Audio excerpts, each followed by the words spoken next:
Entonces, las condiciones ambientales para que se produzcan pliegues en general nos vamos a encontrar bajo la superficie. La superficie y las profundidades menores, el comportamiento de las rocas es generalmente frágil.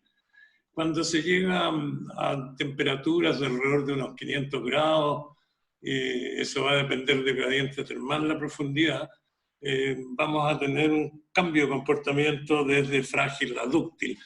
Por ejemplo, los 500 grados en la falla de San Andrés, en la falla transformacional que hay en California, que es de tipo vertical, en donde no hay actividad magmática cerca, en la falla, los bordes de placas transcurrentes o transformacionales no están asociados a actividad magmática.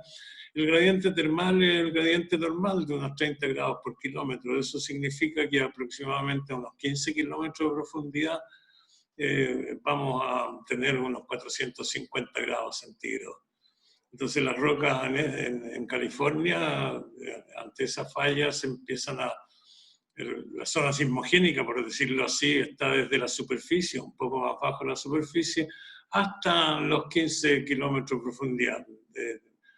Terremotos más profundos de 15 kilómetros en esa falla es difícil de encontrar, ya que ahí la roca se comporta de manera dúctil y no tiene la capacidad de almacenar energía de formación elástica. En cambio aquí en la falla de Las Melosas, por ejemplo, que es una falla transcurrente vertical que está aquí en el Cajón del Maipo, Las Melosas, tiene una zona sismogénica que va de los 800 metros, más arriba las rocas están más fracturadas y no son cohesivas realmente, hasta no más de 8 kilómetros. O sea, la mitad de la profundidad que existe en California, aquí en Chile no se da, dado que el gradiente termal, tenemos el Tupungatito, el San José, el volcán Maipo acá, entonces tenemos 60 grados por kilómetro por lo menos en esta zona. Entonces, la ductilidad va a depender de los tipos de roca y de las condiciones de fuerza. Y ahí en las figuras aparece cuáles son las formas en cómo se describen los pliegues, ¿no? Los pliegues al final son ondas que se generan en las rocas y que van a tener las mismas condiciones de cualquier onda. Los puntos de Charnay, la longitud de onda, la amplitud también. Y eso nos va a originar entonces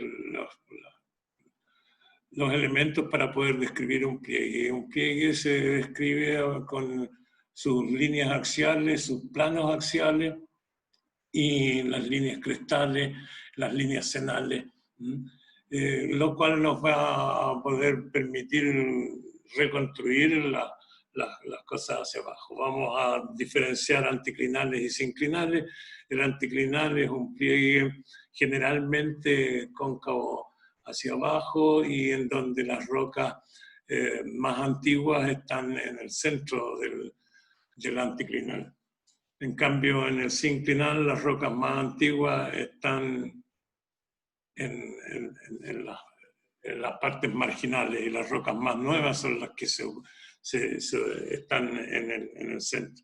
Aunque en algunos casos, cuando hay deformación muy fuerte, puede haber cambios en esto. Podemos tener anticlinales sinformes que se han sido volcados y erosionados y han quedado entonces hacia el otro lado. Para los pliegues se va a usar clasificación geométrica y esa clasificación geométrica va a tener que ver con la posición del plano axial y los limbos en general, y vamos a tener pliegues simétricos, asimétricos, pliegues volcados, pliegues paralelos y pliegues recumbentes como los que se indican. Pliegue simétrico, la superficie axial actúa como un plano de asimetría, un especular. Un asimétrico vamos a tener distintas distancias desde la superficie axial hacia los limbos. Y eso nos va a originar afloramientos de distintas formas, ¿no? Lo otro que tenemos que tomar en consideración es la línea axial. La línea axial sería el punto de máxima curvatura en un estrato, ¿no? Entonces tenemos las líneas axiales por ejemplo, acá en este pliegue sería inclinado, en este pliegue la línea axial es horizontal. Entonces, un pliegue asimétrico recto, este es un pliegue asimétrico busante. Aquí tenemos un isoclinal, dado que los manteos de ambos limbos son los mismos, de ahí el nombre de isoclinal. Y un pliegue recumbente es cuando su plano axial está casi horizontal. Tendríamos los homoclinales, un cambio entonces de inclinación, manteniendo la continuidad. Eso ocurre sobre todo en aquellos lugares donde hay una tectónica de bloques y hay depósitos arriba de ellos, y eso permite entonces que ocurran estos cambios de posición. Tenemos pliegues que son cónicos cuando sus líneas axiales son convergentes, o pliegues paralelos o cilíndricos cuando sus líneas axiales son paralelas entre sí. Esas son las formas de describir pliegues en una clasificación geométrica. Otra forma de clasificar es el ángulo interlimbo. Hay pliegues isoclinales cuando los limbos son paralelos, pliegues apretados, pliegues abiertos y pliegues suaves o gentiles. Bueno, esas son las maneras entonces de cómo se describen los pliegues. Después tenemos clasificación morfológica, es la forma de los pliegues, y podemos tener entonces en perfil, y vamos a tener pliegues similares, pliegues paralelos. Los pliegues paralelos, los estratos mantienen y la potencia de los estratos se mantiene, en cambio en pliegues isoclinales o pliegues similares, lo que se mantiene es la forma de los estratos, de las curvas que generan los estratos, pero el espesor no, se produce generalmente un engrosamiento en las zonas axiales y adelgazamiento hacia la zona de los limbos. Esa es la diferencia. Generalmente los pliegues similares se producen en rocas incompetentes, como son las lutitas y ese tipo de cosas, como podemos ver en estas tres figuras, o anfibolitas cuando se trata de rocas metamórficas con comportamiento dúctil dado las condiciones en que se desarrollan. Y los pliegues competentes serían aquellos que se producen en rocas que no se deforman internamente, como calizas o areniscas, o rocas de poca deformación interna. De esa forma se describen entonces los pliegues, y aquí hay una descripción geométrica usando los puntos de igual inclinación que tiene la base y el techo de un estrato. Entonces la clase 1A, las líneas son convergentes. Todas las clases 1, estas son iguales, son convergentes. Después en el pliegue similar, estas líneas de igual inclinación que unen el techo con la base son paralelas, y eso hace el pliegue similar, y en la clase 3 son divergentes hacia el centro, y eso significa materiales más bien de tipo dúctil. La clasificación morfológica en planta nos habla de pliegues salientes estructurales o envallamientos, como ocurre en esta figura. También pliegues en echelón o en escalón, como ocurre asociado a fallas transcurrentes, como se ve aquí en la falla de San Andrés.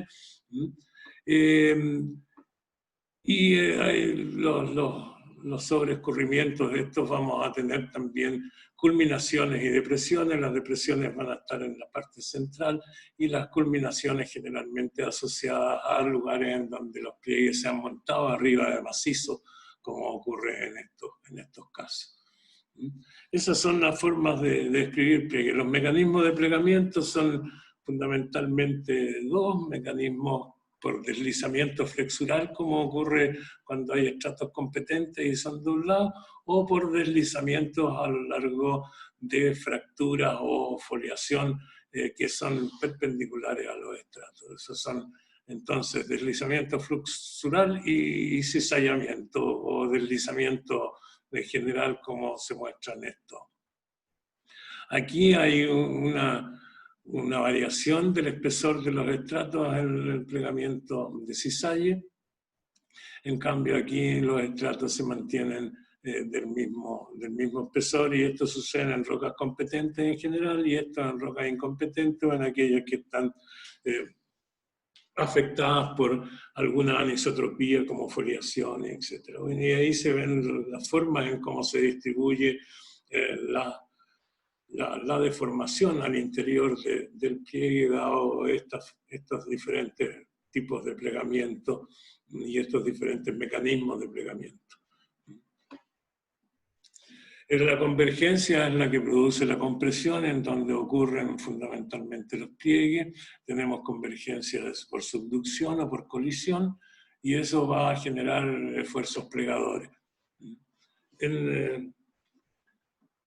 Y aquí hay varias figuras que nos muestran. Antes la gente pensaba que corteza rígida o litósfera rígida comprimía zonas más bien deformantes y que eso generaba las cordilleras y los plegamientos y todo eso.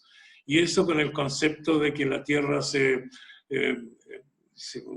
formó caliente y al enfriarse se fue arrugando y se fue disminuyendo su diámetro. Eso a del siglo XIX se estudió y se vio que la Tierra no se había encogido, por lo tanto no se podía pensar en encogimiento como para la razón de los cinturones plegados.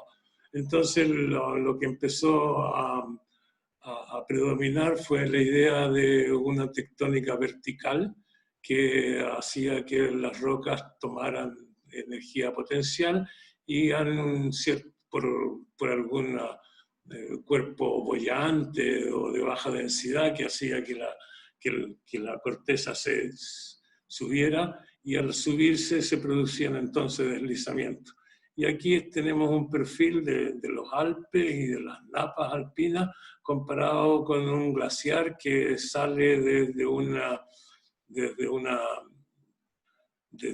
valle, o sea, desde una quebrada hacia un valle. Y ahí también se produce entonces un flujo de material que, según esta gente, los verticalistas, se produciría entonces, dado una tectogénesis primaria que adquiere energía potencial, y después deslizamientos, y deslizamientos de cobertura o de cobertura y basamento, o la intrusión de estos astenolitos, ¿no? Un cuerpo plástico que se mete ahí, que genera cizalle y todo, y eso se ha observado en los Alpes, y ahí hay una secuencia de formación de la zona alpina que se había propuesto. Aquí, hoy en día se sabe que son producto de colisiones, África chocando contra Eurasia, y eso produjo la formación de los Alpes y estas grandes napas estructurales con deslizamiento muy, muy fuerte. Entonces, de los esfuerzos plegadores tendríamos esos después compresión lateral que arruga. Estos son las montañas del Jura, en donde hay una mezcla de fallas de empuje y plegamiento, y después de plegamiento de las fallas, y eso después también hay plegamientos producidos por movimientos de bloques diferenciales en las montañas del Cáucaso, de Monterrey en Estados Unidos. También existen esfuerzos plegadores por transcurrencia. Esto es un esfuerzo lateral, produce pliegues en una saliente estructural y pliegues en echelón en los costados. Aquí teníamos entonces los Alpes y las salientes estructurales, que serían las montañas del Jura, y aquí tendríamos una zona de plegamiento en echelón en los costados y una zona de plegamiento frontal en la zona central. También hay pliegues formados por diferencia de gravedad específica. Estos son estratos de sal alita, evaporita, que estaban situados a 8 o 10 kilómetros de profundidad, y ahí el comportamiento de este material es sumamente dúctil, y además de ser dúctil es de muy baja densidad, una densidad de 1,7, 1,8, comparado con la densidad de 2,5 que tienen los sedimentos y las rocas, o 2,7 a su alrededor en corteza continental. Eso hace que tiendan a subir, dado esta diferencia de densidad, y aprovechando fracturas o cruces de fracturas. En cruces de fracturas se forman domos salinos o en algunos casos murallas de sal. En Alemania, en las zonas de los depósitos de sal, hay una muralla de 120 kilómetros de largo por 8 kilómetros de alto, en donde todo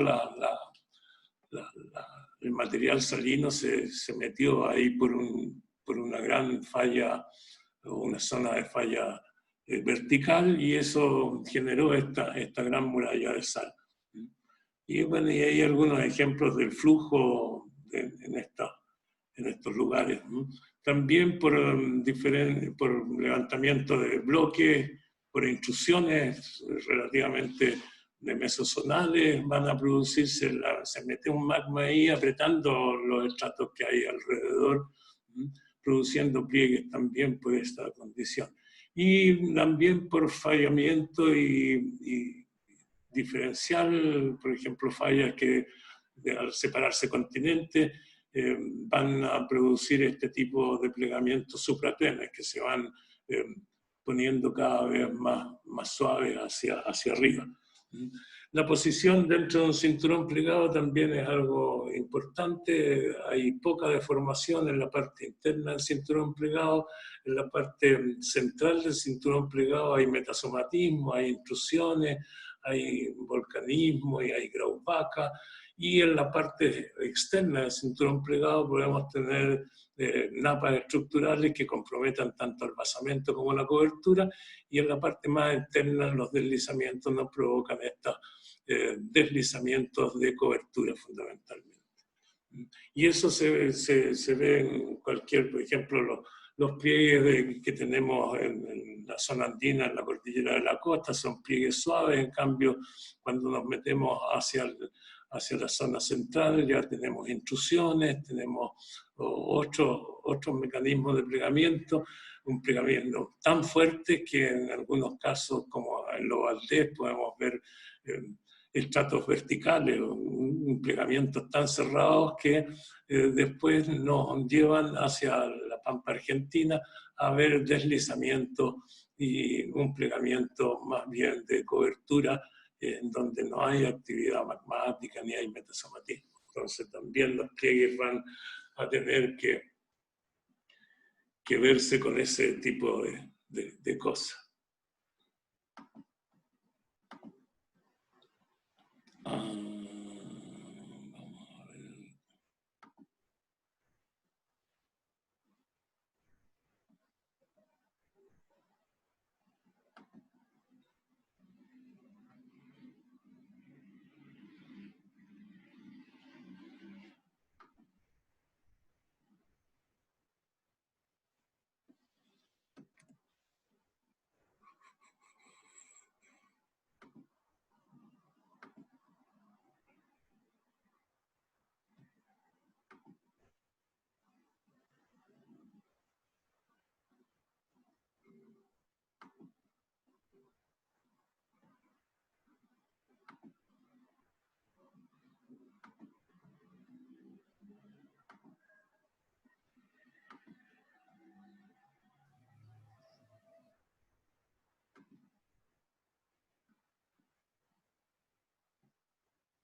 Entonces,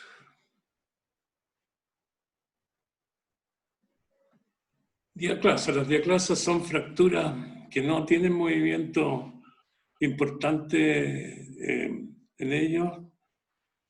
Podemos distinguir dos tipos de diaclasas sistemáticas, que son diaclasas paralelas o fracturas paralelas, y diaclasas no sistemáticas, que tienen estas son grietas más bien y no son rectas como las diaclasas sistemáticas. Aquí tenemos entonces ejemplos de estas diaclasas sistemáticas, de fracturas paralelas y de estas no sistemáticas que están entre medio de las sistemáticas, ¿no? Los esfuerzos y la fractura, aquí hay un bloque que ha sido sometido en sigma 1, sigma 3 y sigma 2, el esfuerzo principal mayor, compresivo, el esfuerzo principal menor, y esta diferencia de esfuerzo, sigma 1 menos sigma 3, es la que produce las fracturas de extensión paralelas a sigma 1 o el par conjugado de falla, como se ve acá, que van a ser todas las fracturas paralelas a sigma 2. Entonces la posición de sigma 2 dentro de la corteza es importante para entender el tipo de fractura. Y vamos a tener entonces fracturas como fracturas de extensión, en donde se va a producir este patrón plumoso, dado cómo se va separando la roca, y también vamos a tener fracturas de cisallo o de corte, como son este par conjugado, ¿no?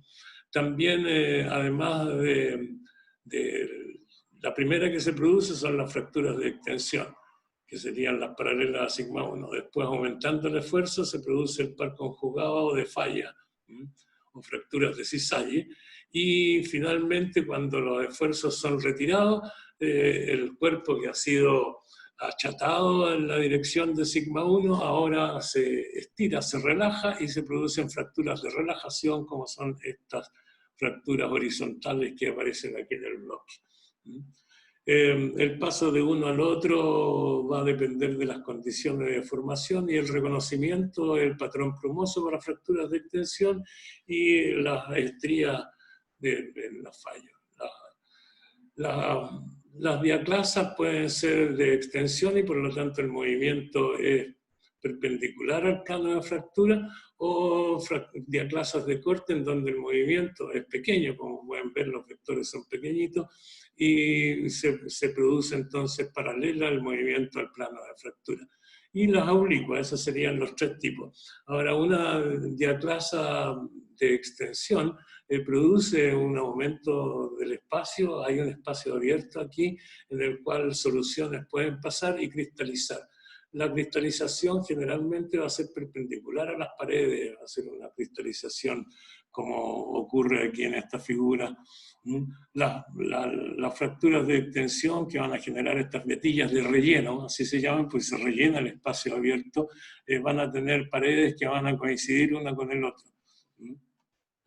Va a haber esta cristalización críptica que es perpendicular hacia la fractura, y este pequeño movimiento va a impedir que haya continuidad en las estructuras primarias. Aquí hay un pequeño desplazamiento entonces.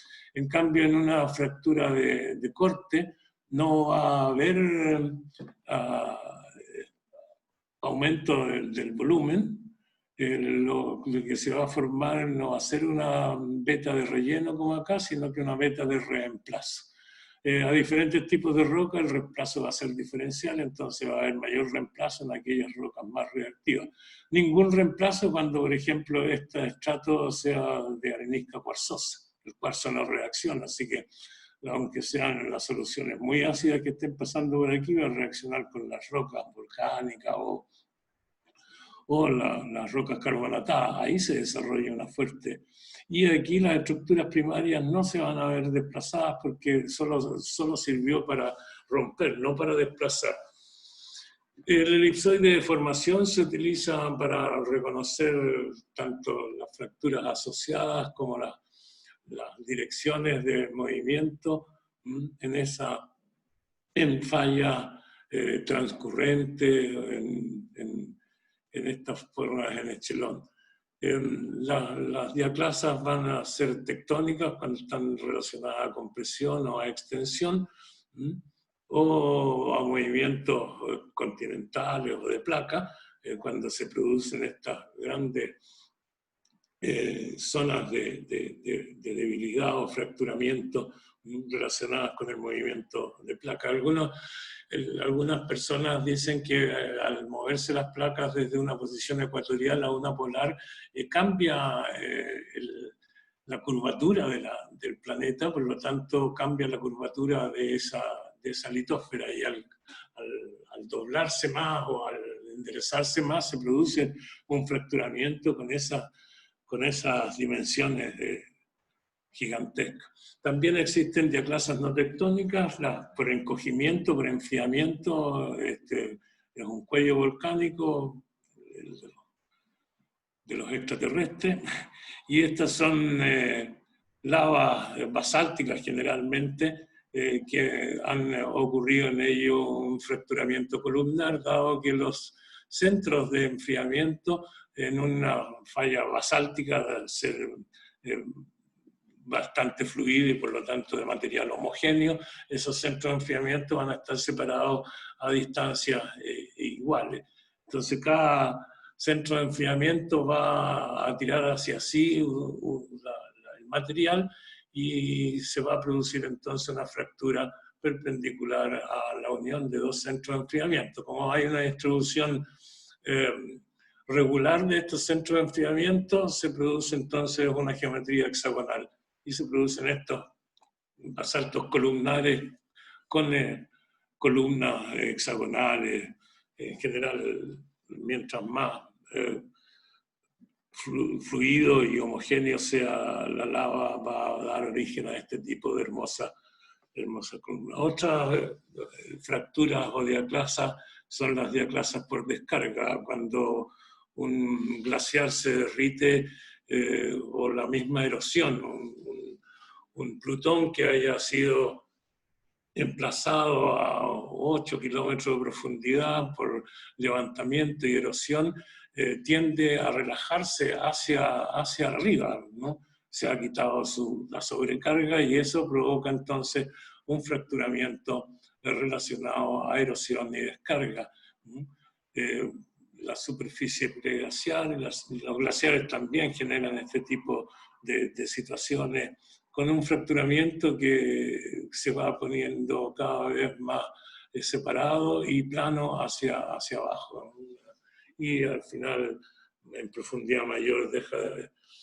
Para hacer análisis de fracturas se utilizan las rosetas de fractura o los estereogramas, y con ellos se puede visualizar cuáles son las tendencias principales en los diferentes terrenos, cuáles son las fracturas que van a predominar en distintas partes, y con ello podemos tener una noción de cómo es el ordenamiento estructural en el macizo rocoso en el cual vamos a estar viendo.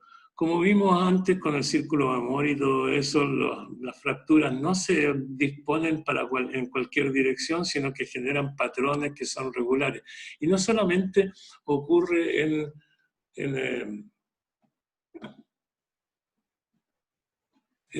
materiales rocosos, sino que también en materiales sueltos, ¿no? El movimiento va a ocurrir generalmente en planos o en superficies que estén separadas como a un ángulo teta del esfuerzo mayor. En el análisis de fracturas se utiliza, por ejemplo, los reservorios petrolíferos. Generalmente la mayor cantidad de petróleo está en rocas fracturadas, entonces se ubica en lugares donde reconocemos rocas madres que han producido gas y petróleo. Para ubicar los reservorios vamos a tener que hacer análisis de fractura y enfocarnos en los lugares en donde hay cruces, por ejemplo, de fuerte fracturamiento en esas dos direcciones, y aquí se descubrió el campo de petróleo verde. Y eso va a estar determinado por las condiciones en que se hace un análisis de densidad de fractura en este domo anticlinal, y se ve que la mayor cantidad de fractura está relacionada al limbo que tiene mayor inclinación y mayor deformación. Es ahí en donde la posibilidad de que el reservorio del verde del campo verde sea, o del domo huevo, el huevo de ganso, sea la mayor probabilidad estaría de reencontrar petróleo en estas zonas de mayor fracturamiento.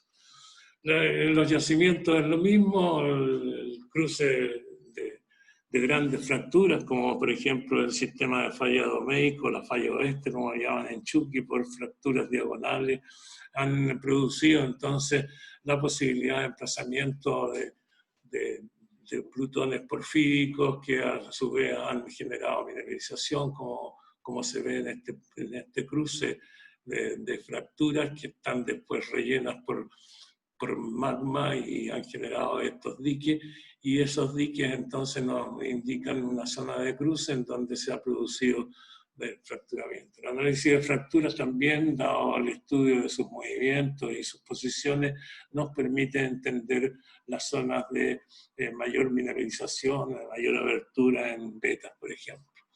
¿Para qué decir en la geomecánica y la explotación? El análisis de fractura es indispensable para reconocer el comportamiento de las rocas ante nuestra intromisión.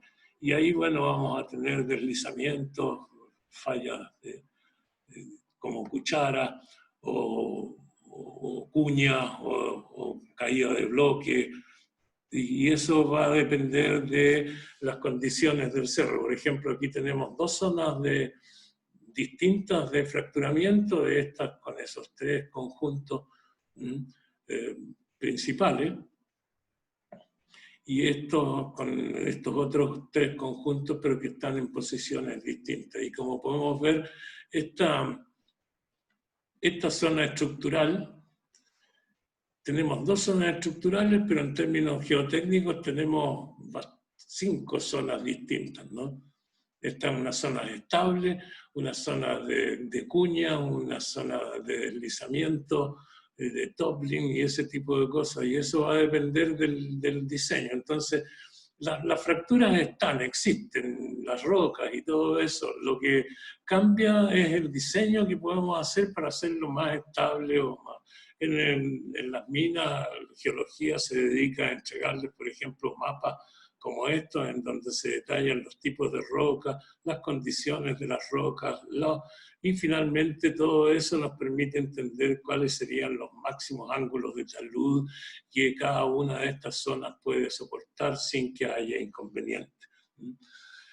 Represas y túneles es lo mismo, hay que hacer análisis de fractura. Aquí en las represas hay agua, el agua produce presión de poro y también produce un gran esfuerzo en el sentido del movimiento del agua, lo cual es contenido en la represa. Entonces, aquí se podría haber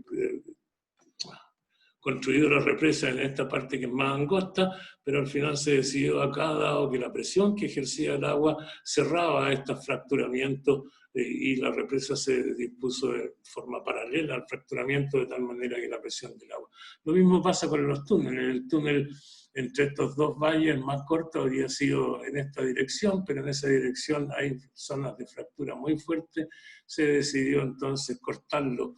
Mientras menor sea la intersección entre la labor y la zona débil es mejor.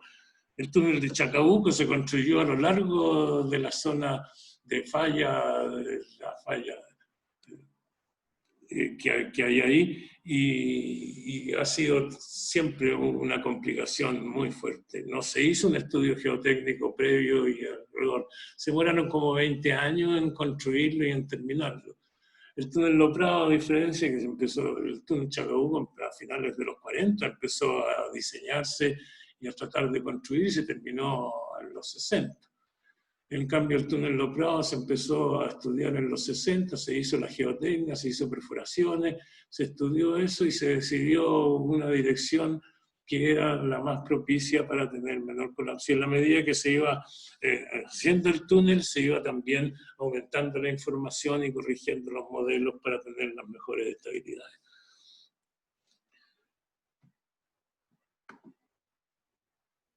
Entonces,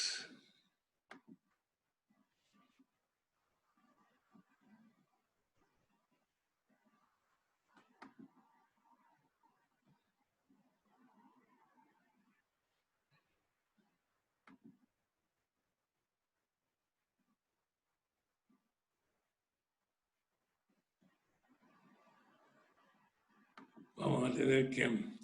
Bueno, y aquí tenemos las fallas son fracturas también, pero que hay movimiento paralelo al plano de fractura, y tendríamos fallas de tipo normal, en donde el bloque colgante que está sobre el plano de falla se desliza hacia abajo respecto del bloque yacente, el que está bajo el plano de falla.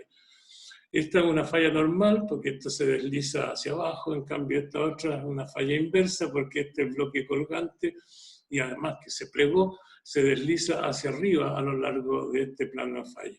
Y existen fallas horizontales, o sea, con movimiento horizontal, como son las fallas transcurrentes o las fallas transformacionales como la falla de San Andrés. La clasificación de la falla es por el deslizamiento neto, y en este caso el deslizamiento neto es la distancia que hay entre A y B, y se puede indicar cuál es el rate del deslizamiento neto, que sería el ángulo, y el desplazamiento de ese deslizamiento neto. Y con eso se queda muy claro cuál es el tipo de falla. Por ejemplo, esta es una falla de inclinación, porque el deslizamiento ha sido paralelo al manteo de la falla. Y esta es una falla de rumbo, porque el deslizamiento es paralelo a la falla de rumbo. Y esta es una oblicua, indicando entonces los ángulos correspondientes de deslizamiento. Y esta es una falla rotacional. Eso. Después, si no hay los puntos para el deslizamiento neto, sería, por ejemplo, la intersección entre una discordancia y los estratos, como podemos ver acá. Este estrato B está intersectado por esta discordancia y eso genera una línea, y esa línea, que es la línea CA''AB, ha sido desplazada por la falla y se puede medir entonces por la distancia entre A y A' cuál ha sido el deslizamiento neto. Tenemos un punto desplazado, los mismos cruces de beta nos permiten reconocer el deslizamiento neto. Nos queda un minuto. Las fallas producen estrías y las estrías van a borrar las estrías anteriores, entonces la última dirección de estrías es el último movimiento de la falla. Aquí, por ejemplo, el deslizamiento neto es entre A y A', pero las estrías nos tienen un rate de esa magnitud de 65 grados, lo cual nos lleva la prima al punto C. Entonces tiene que haber habido otro deslizamiento anterior que nos lleva al punto A. Así se estudian con las estrías y con algunas otras.